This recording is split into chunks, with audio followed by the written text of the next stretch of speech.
Merci beaucoup Dominique. Alors je suis désolé, je n'ai pas de PowerPoint parce que l'idée pour moi était plutôt de partager un petit peu l'état des lieux de la prévention en France et comment on avait réfléchi ces derniers mois pour tenter de réussir la révolution de la prévention appelée de ses voeux par le président de la République. On a juste en quelques mots, je voudrais resituer l'action de la DGS, donc Direction Générale de la Santé, qui est un peu au cœur du réacteur du ministère des Solidarités et de la Santé, puisqu'on est en charge des politiques de santé, ce qui veut dire d'abord protection de la santé, donc tout ce qui est dans le champ de la sécurité sanitaire, promotion de la santé, c'est vraiment la question d'aujourd'hui, et puis recherche et innovation et lutte contre les inégalités. Ça, c'est important pour vous parce que vous verrez qu'il y a aussi un enjeu, on en a un tout petit peu parlé tout à l'heure, de cibler les publics les plus touchés par les inégalités sociales, territoriales et d'accès à l'information, à la santé, qui en général sont toujours les publics qu'on a du mal à toucher ou qu'on loupe dans les actions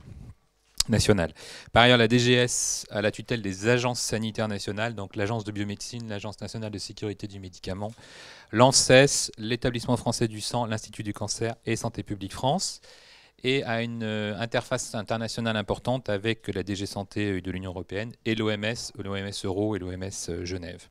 Alors, la question de la révolution de la prévention, elle nous a été lancée pendant la campagne présidentielle, puisque vous savez qu'il y a eu un discours d'Emmanuel Macron sur les enjeux de la révolution de la prévention en santé, donc ça nous avait beaucoup interpellés.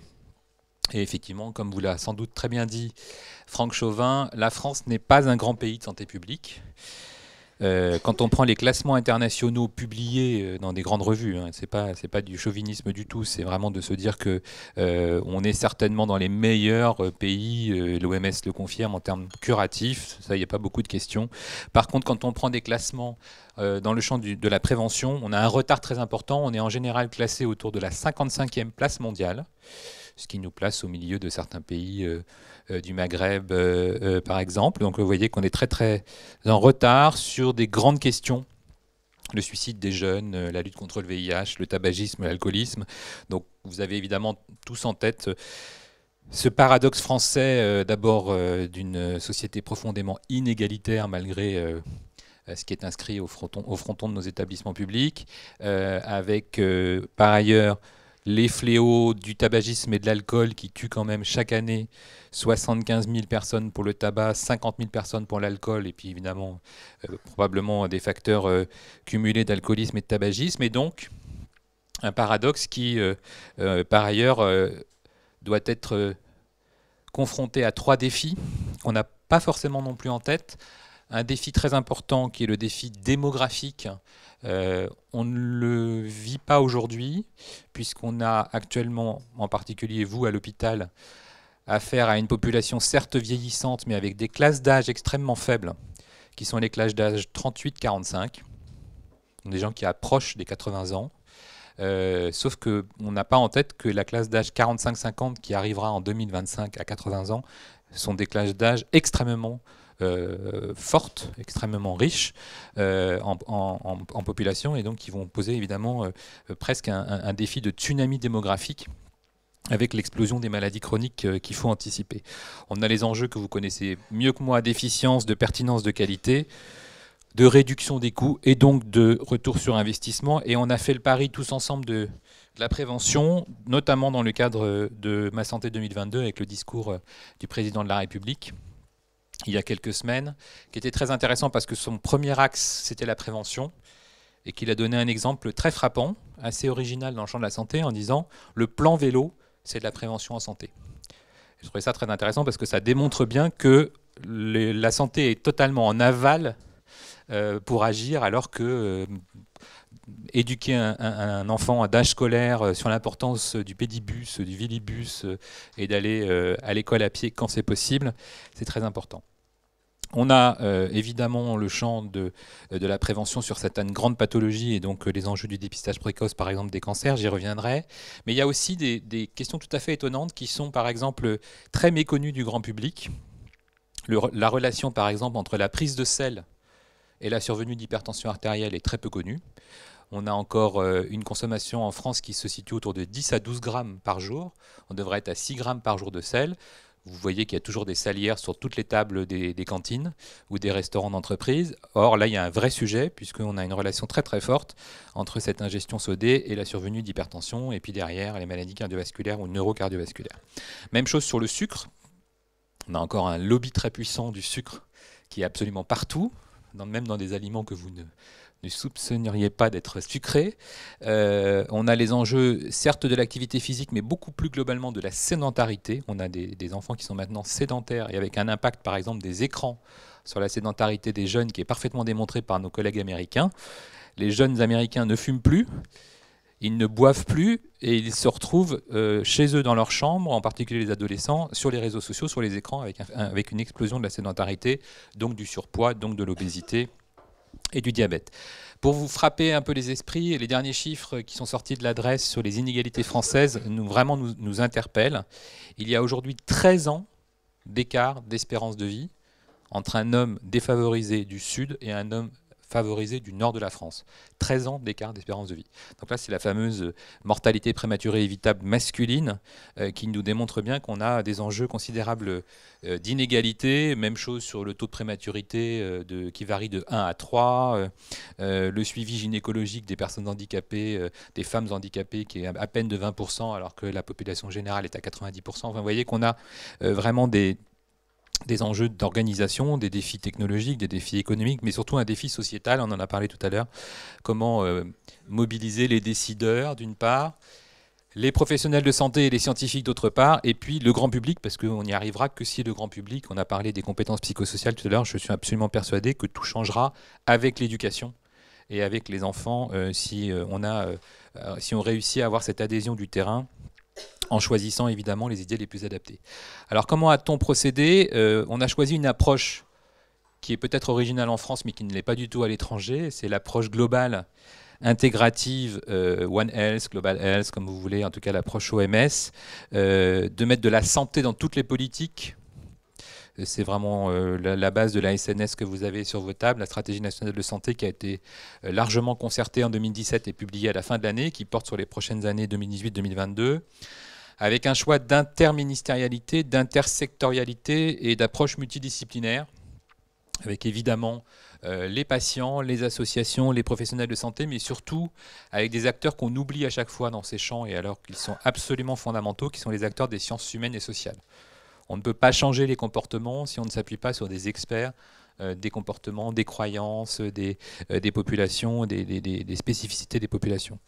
On a tenu compte des inégalités sociales et territoriales et d'accès à l'information, parce que je pense qu'il y a trois inégalités qui se cumulent. Et puis on a aussi la chance quand même d'avoir un mouvement très puissant aussi parallèle à notre réflexion, qui est ce mouvement du progrès, de l'innovation en santé, de la mondialisation, de la médecine personnalisée, des données numériques, open data, big data, qui font qu'aujourd'hui, on peut aussi avoir des conseils en santé sur sa montre, des conseils en santé sur une appli gratuite.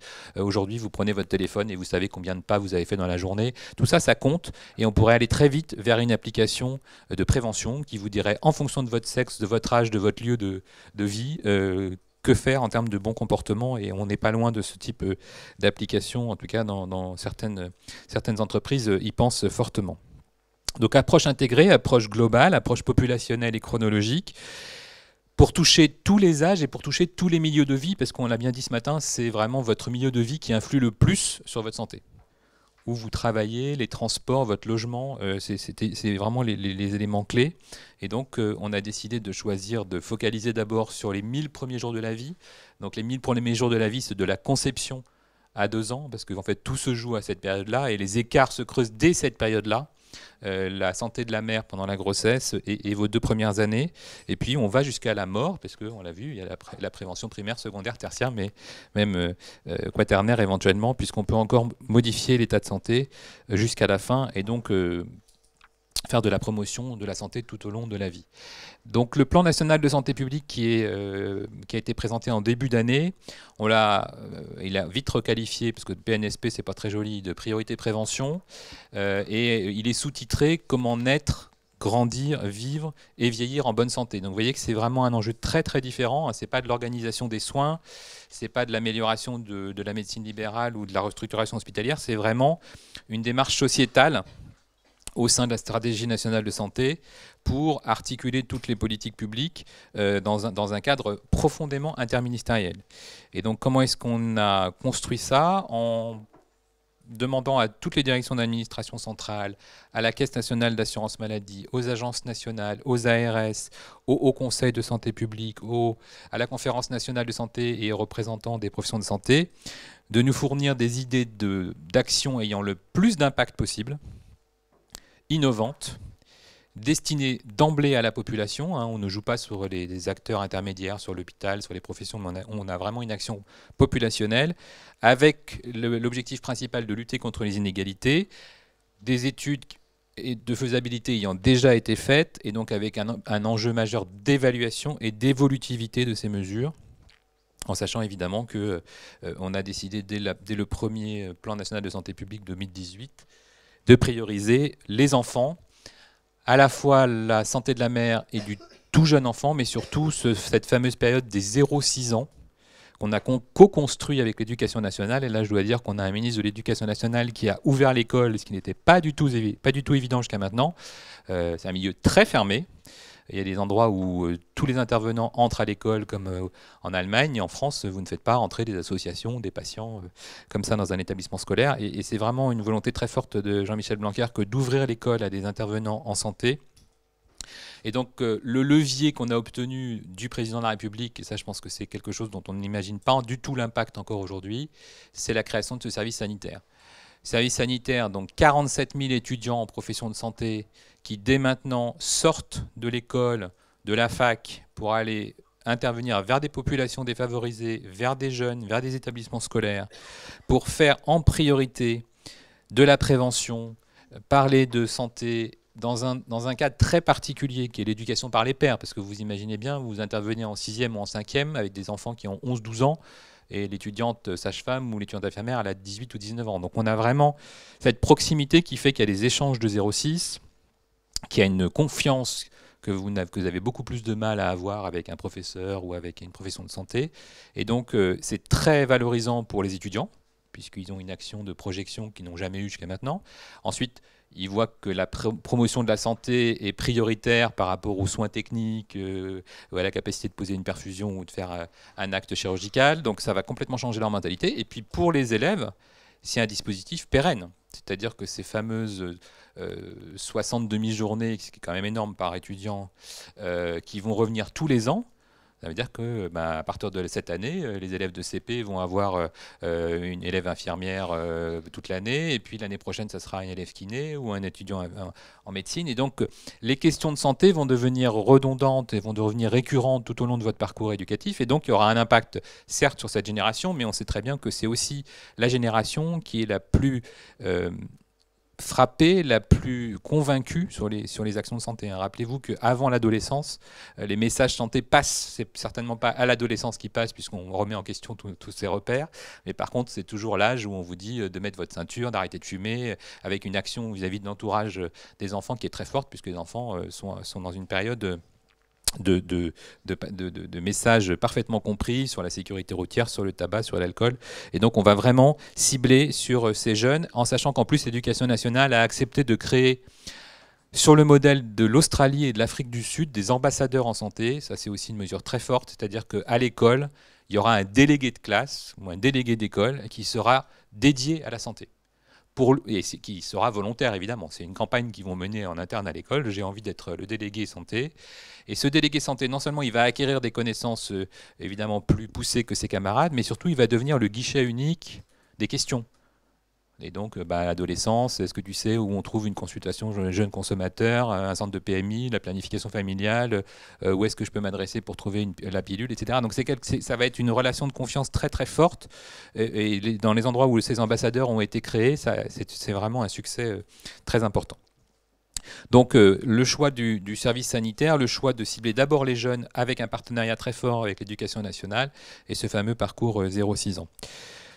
Je vous ai distribué le résumé du PNSP. Évidemment, l'ensemble du PNSP est disponible en ligne sur le site du ministère, mais je voudrais simplement vous citer un certain nombre de mesures qui montrent qu'on a arrêté de faire de la santé en petits morceaux, de la santé en silo.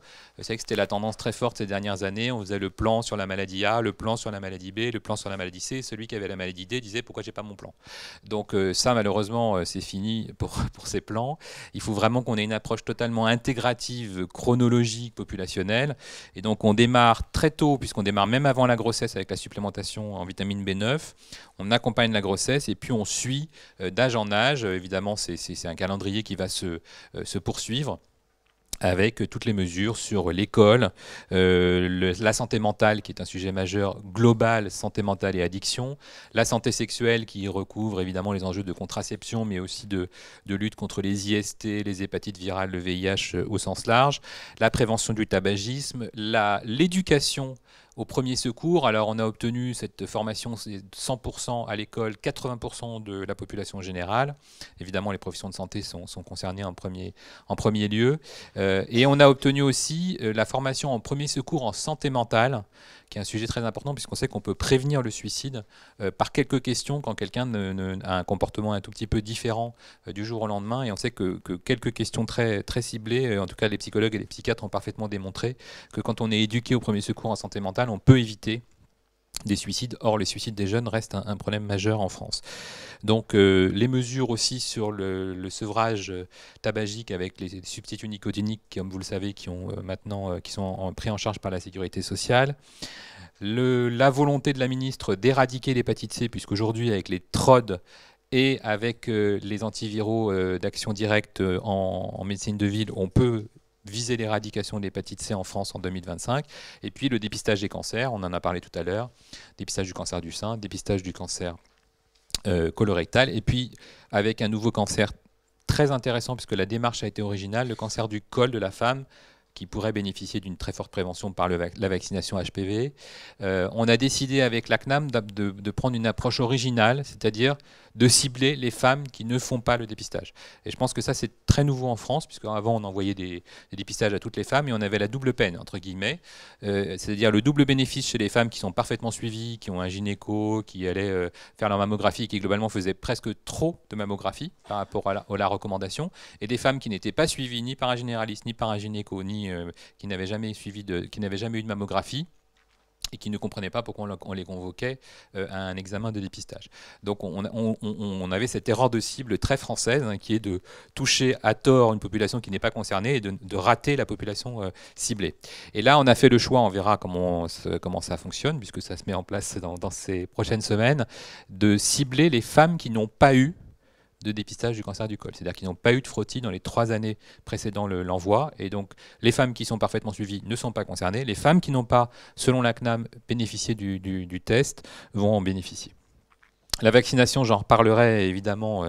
Il y a un sujet de discorde ou de différence importante entre l'obligation vaccinale qui se met en place avec beaucoup de succès et la difficulté d'obtenir un niveau de vaccination correct chez les professionnels de santé.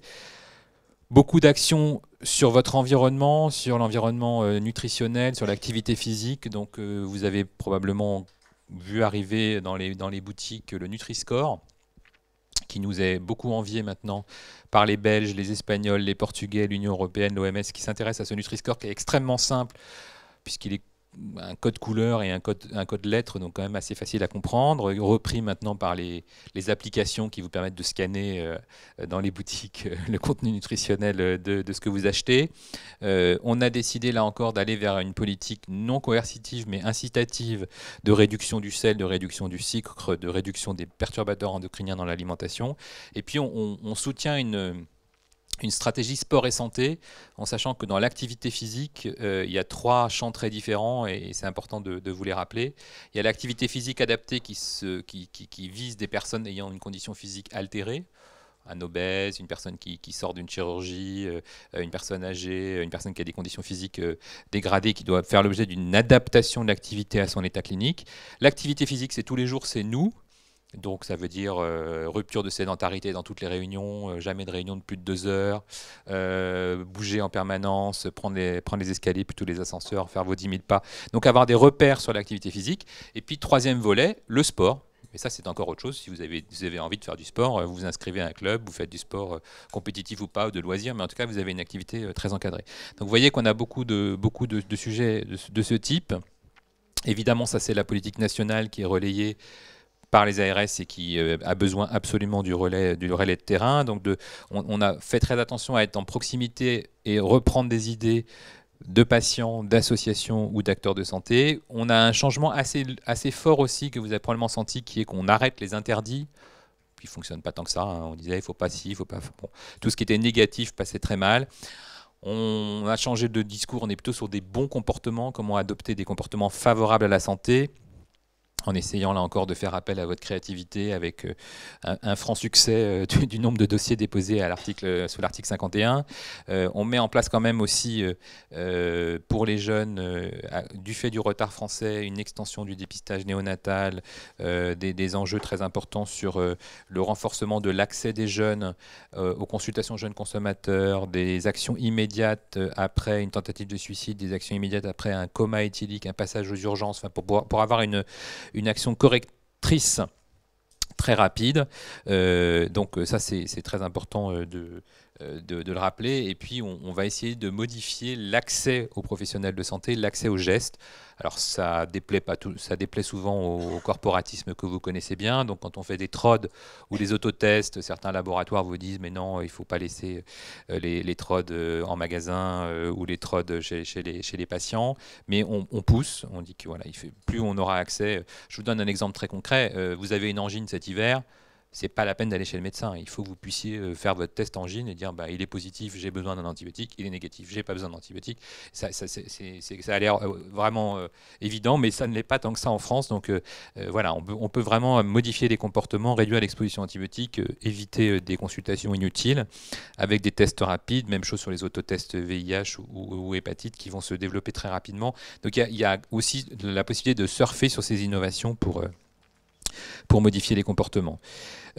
Sur la question du défaut français, en tout cas les étrangers nous soulignent, c'est-à-dire qu'on a un savoir français très particulier en santé, hein, qui intéresse beaucoup.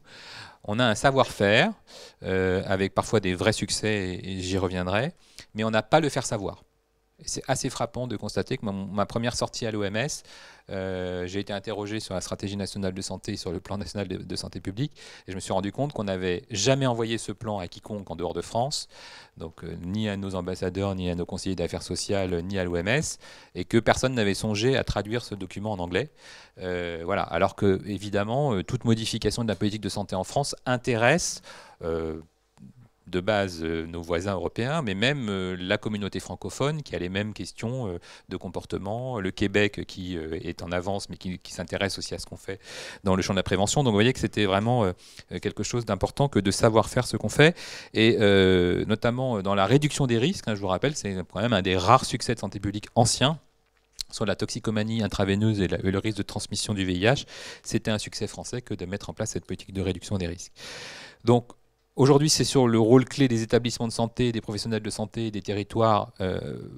Donc évidemment, et je pense qu'il faut que ce millefeuille à la française fonctionne, mais moi je sens en tout cas, peut-être que je suis naïf, une très forte volonté politique de changement qui se traduit par un discours du président de la République devant tous les professionnels de santé il y a quelques semaines, où il a beaucoup insisté sur la prévention, par le fait que le plan national de santé publique a fait l'objet d'un comité interministériel santé, c'est-à-dire d'un conseil des ministres sous la présidence du Premier ministre, où on n'a parlé que de santé, et que de santé dans toutes les politiques, c'est-à-dire comment on fait pour modifier la santé en agissant sur les transports, en agissant sur l'éducation nationale, en agissant sur le logement ou le travail. Donc ça, c'est évidemment des leviers majeurs, difficiles à actionner, mais qui auront des répercussions très importantes. Je pense notamment dans le champ de l'environnement, qui est une préoccupation majeure aujourd'hui. Donc tout le gouvernement était là, et ensuite on décline à travers un comité permanent restreint, avec l'ensemble des directions d'administration centrale concernées, c'est-à-dire tous les ministères, pour travailler sur ce plan. Donc un effort important, je vous encourage d'ailleurs à lire, pour ceux que ça intéresse, l'annexe 7 du PLFSS. Personne ne lit l'annexe 7 du PLFSS, mais c'est celle qui est totalement dédiée à la prévention. Donc elle n'est pas très longue, elle est plutôt bien écrite, et vous verrez tous les efforts budgétaires consacrés à la prévention en France, ça se lit assez bien. On a fait un effort financier important puisque c'est quand même 400 millions d'euros qui ont été consacrés à ce plan. Alors, on peut toujours critiquer, dire que c'est pas suffisant, on est tout à fait d'accord, mais en tout cas, c'est quand même un effort politique dans un contexte budgétaire contraint. Et surtout, ce qui est important, c'est qu'on a un rendez-vous pour un prochain comité interministériel pour la santé, là encore sur la prévention, en mars prochain, et qui est un rendez-vous dur, dans le sens où le Premier ministre veut des premiers résultats de toutes les 25 mesures phares qui sont parties. Donc, on en est où sur le sevrage tabagique, le dépistage du cancer du col, la mise en place des consultations jeunes consommateurs. Enfin, il y aura un suivi indicateur par indicateur de la mise en place des mesures. Mais surtout, c'est un plan évalué et évolutif, dans le sens où on nous demandera de nouvelles mesures. Et donc, on aura évidemment à présenter de nouvelles mesures. On a déjà des idées sur la nutrition, sur le sport, sur les personnes handicapées, les personnes âgées et l'environnement, qui est une préoccupation aujourd'hui très importante. Donc, il faut, et on en a parlé ce matin, si on veut changer les comportements, toucher directement le quotidien des personnes. Ça, c'est évident, ça ne sert à rien d'avoir une politique nationale s'il n'y a pas d'impact sur le terrain. On a fait un pari qui est compliqué politiquement, qui est le pari de la future génération. C'est-à-dire qu'en fait, les enfants qui naissent aujourd'hui devront avoir des comportements très différents de ce qu'on connaît aujourd'hui. Et donc, c'est l'objet notamment de se dire que la génération de 2018 sera une génération non-fumeur. Donc on verra ça dans 14 ans. Et l'engagement des jeunes et des enfants est vraiment très important. On sent aussi, on verra avec le service sanitaire, mais on sent aussi des modifications importantes chez les jeunes professionnels de santé. Donc on verra cette génération de 20-30 ans qui sera sans doute beaucoup plus mobilisée sur les professionnels de santé. Alors, on peut se dire, c'est un discours un peu politique que je tiens, vous doutez certainement de l'efficacité, et c'est très français de se dire, de toute façon, on ne va pas y arriver, mais je pense qu'on a quand même des chances de réussite. D'abord, de façon assez simple, je pense que les Français ont une intelligence collective quand il s'agit de leur quotidien et de leur famille. C'est-à-dire que quand on dit il y a des gestes simples à adopter, regardez le succès des blogs actuels sur comment impacter l'environnement, comment améliorer votre environnement de santé, ça a un succès considérable, les conseils du quotidien.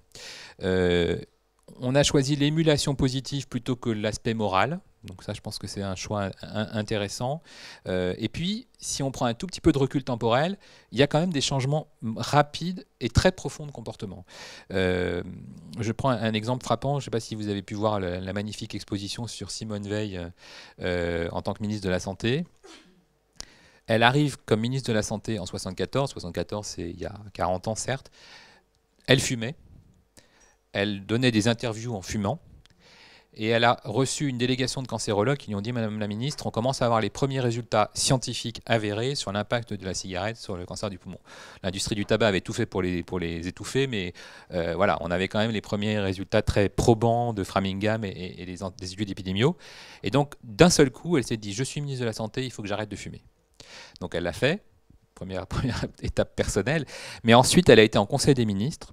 Et en Conseil des ministres, sous Giscard d'Estaing, il y avait des cigarettes sur toutes les tables, des conseils des ministres. Et donc, vous imaginez le travail qu'elle a mené pour supprimer ces cigarettes gratuites du Conseil des ministres. Et je vous rappelle que c'était aussi l'époque où, au service militaire, on vous distribuait des cigarettes gratuites. Donc ça, c'est complètement terminé. Et on voit bien quand même que les changements de comportement au restaurant, au cinéma, dans les boîtes de nuit, ça a été assez important. On a pour la première fois...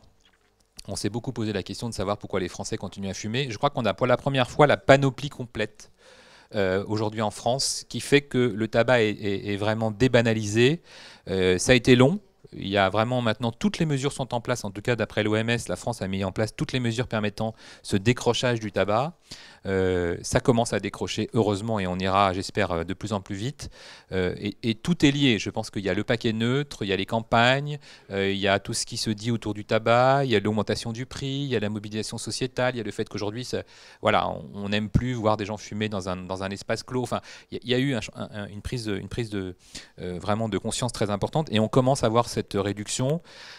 En sachant que d'autres ont été beaucoup plus vite, les pays scandinaves, l'Angleterre par exemple, avec différents scénarios aussi, mais qu'il se passe des choses très étonnantes que même les spécialistes ne comprennent pas.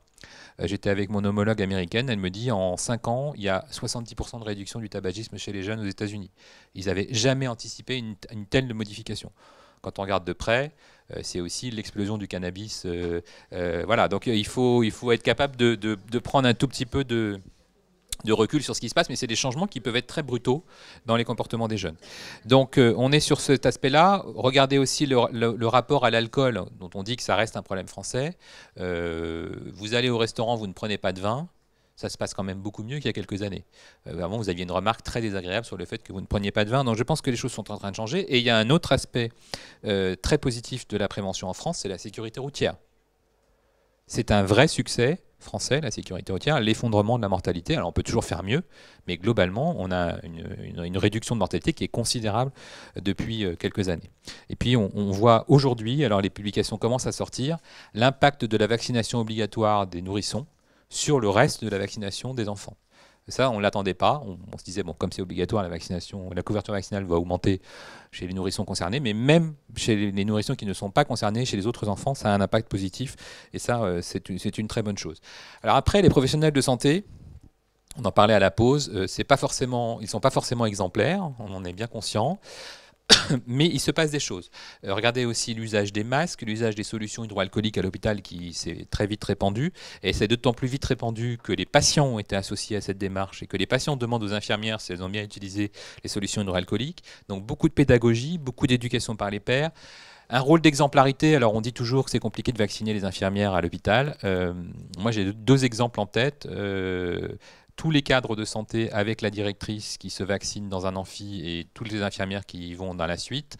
La réunion de rentrée des internes du 2 novembre où on fait l'information et où il y a un guichet vaccination à l'entrée de l'amphi, 95% des internes ont été vaccinés, dans 140 vaccinations en une demi-heure. Enfin, voilà. Donc il y a un effet peut-être de réflexion sur des actions chocs, des moments clés d'exemplarité du chef de service, de la direction, des cadres sup qui sont très importants, et puis des phénomènes de compétition. Moi j'ai vu des hôpitaux, et ça se fait aussi dans des établissements en Scandinavie, où l'idée est d'avoir le service le mieux vacciné. Vous pouvez dire que le service le mieux vacciné de l'hôpital aura un bénéfice particulier, une machine à café, je ne sais pas. Enfin, mais des choses qui ont l'air complètement anecdotiques, mais qui motivent les équipes plutôt que de les culpabiliser. Même chose pour les établissements. On a vu des grands succès sur des établissements scolaires qui décident d'avoir la première, troisième ou la première seconde totalement non-fumeurs. Et ça motive les classes, parce qu'on dit il reste 2 fumeurs dans la classe, s'ils arrêtent de fumer, on va gagner la compétition. Donc c'est un changement complet de mentalité, mais je trouve ça très intéressant. Il y a des nouveaux outils, là encore, les applications, les réseaux sociaux, on en parlait tout à l'heure, on pourra en reparler, c'est très important. On travaille tous ensemble à un portail de données probantes en santé publique et en prévention. Je pense que ça c'est utile, savoir où les actions fonctionnent, et de pouvoir faire du benchmarking positif. Il y a des applications aujourd'hui avec des conseils personnalisés qui vont très bien marcher. Et puis, il y a les réseaux sociaux, alors qui ont parfois des fake news, des impacts très négatifs, mais je pense qu'il faut utiliser les mêmes armes. Il faut qu'on soit capable d'utiliser les réseaux sociaux, des blogs, avec des personnalités. On l'a fait, nous, pour la vaccination. On a demandé à des blogueurs s'ils voulaient bien s'intéresser à la vaccination. Et ils ont fait des blogs favorables à la vaccination parce qu'ils ont creusé et qu'ils se sont rendus compte que le discours de certains était totalement négatif. Donc voilà, on a brossé très rapidement le champ de la promotion de la santé au niveau national. On est réputé pour un système de santé curatif, performant, avec des professionnels d'excellence et de la recherche de haut niveau. On reste quand même bien soigné en France, mais... et c'est quand même un peu choquant, on a cette fameuse mortalité prématurée évitable, on a des inégalités sociales et territoriales qui sont vraiment choquantes, et donc il faut qu'on réussisse à mobiliser tout le monde pour que la génération qui naît soit une génération qui vive très longtemps en France, où l'espérance de vie est élevée, mais où l'espérance de vie sans incapacité n'est pas si bonne que ça. Et donc je pense qu'il faut massivement investir dans l'éducation à la santé très tôt. Donc l'ouverture des écoles est très, très prometteuse pour que les enfants soient bien éduqués en France sur la santé, ont parfaitement intégré les enjeux de promotion de la santé, agissent de façon optimale sur les pathologies évitables. Alors pour conclure, je voudrais vous poser des questions, puisque c'est des questions que je me pose, donc je me suis dit face à un public averti, ça va être utile. On a quand même des questions clés pour réussir. Première question, elle est financière. Comment on fait pour convaincre des décideurs financiers d'investir de façon pérenne alors qu'on a un exercice budgétaire annuel? très compliqué, PLF, PLFSS. On dit oui, mais il faut investir sur 5 ans, sur 10 ans. On n'a pas cette solution en France. Et deuxièmement, comment on fait pour convaincre un investisseur, et là vous êtes encore mieux placé que moi, d'investir sur la prévention alors qu'on sait que c'est efficace, mais que le retour sur investissement est décalé. Ça, c'est un vrai sujet. On dit oui, d'accord, on va dépenser 1 000 € cette année, ça fera des économies dans 10 ans, dans 15 ans, mais 10 ans, 15 ans pour un politique, c'est beaucoup trop tard. Alors, certes, certaines actions de promotion de la santé, de prévention ont un impact très rapide. On le voit sur la prévention de la chute de la personne âgée. Hein. Si vous faites une formation à la prévention de la chute ou une adaptation de l'environnement, ça fonctionne. Mais globalement, la prévention des cancers, la prévention des maladies cardiovasculaires, l'impact est retardé. Deuxième question, on en a un petit peu parlé. On voit aujourd'hui qu'il y a des nouvelles stratégies thérapeutiques, des parcours originaux, je pense notamment au parcours post-cancer. Comment on fait pour réintégrer des gens qui ont eu un cancer au mieux dans la vie sociale, dans la vie professionnelle. Et là, ça passe par des actions non médicamenteuses. On est un pays qui ne croit qu'aux médicaments. Comment est-ce qu'on prend en charge globalement le soutien psychologique, l'activité physique adaptée qui est parfaitement démontrée comme étant efficace dans un schéma qui ne croit qu'aux médicaments, c'est-à-dire en disant oui, c'est une molécule, elle est adaptée, on la prend en charge. Prendre en charge un parcours global, il faut changer profondément les modes de financement, et donc il y a une mission actuellement confiée à Jean-Marc Aubert sur ce sujet. Dernière question qu'on a discuté tout à l'heure, comment on atteint la cible? Parce qu'en général, on fait des erreurs de cible en France, et donc sur les vaccins, sur le dépistage du cancer, sur le fait qu'aujourd'hui, 40% des enfants ne voient pas de médecin à l'âge scolaire, quand même très très frappant, alors que d'autres voient les médecins 3 fois par an. Donc il y a déjà une différence dès la petite enfance. Même chose sur l'état dentaire.